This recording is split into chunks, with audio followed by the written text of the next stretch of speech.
In my final piece, I wanted to stress the importance of language as the main tool for remembering a culture. As I was investigating the relationship between memory and space, while simultaneously being forced to learn Yoruba by my mother, I kept seeing links between the two. A language is announced dead when the last speaker passes away, so although it is a social construct and relies on the community to have function, it survives solely on the individual and lives within memory. There are thousands of languages currently spoken, but it's predicted that around half of them will not exist in 50 years. My final piece discusses the loss of language in correspondence to social amnesia, explaining the connections with the analogies in the script. The sound aspect of the work invites the audience into the space. I wanted it to create intrigue and lure the viewer to the case files displayed.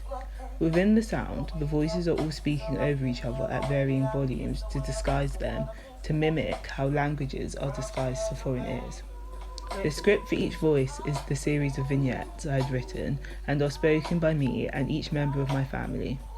Where possible, I had them read the piece that mentioned them or related to them in any way.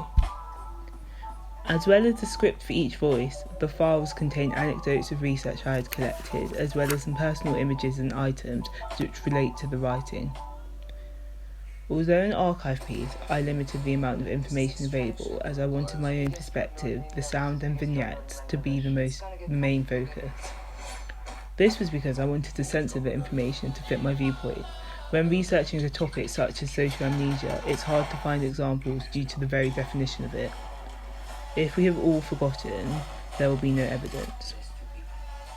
Even though information is omitted, the case files are labelled clearly. However, they are closed as I want the viewer to be consciously reading them and the information or script if they choose to do so. The chairs also provide an opportunity for the viewer to take their time either listening or going through the boxes, but they are placed away from each other to limit interaction.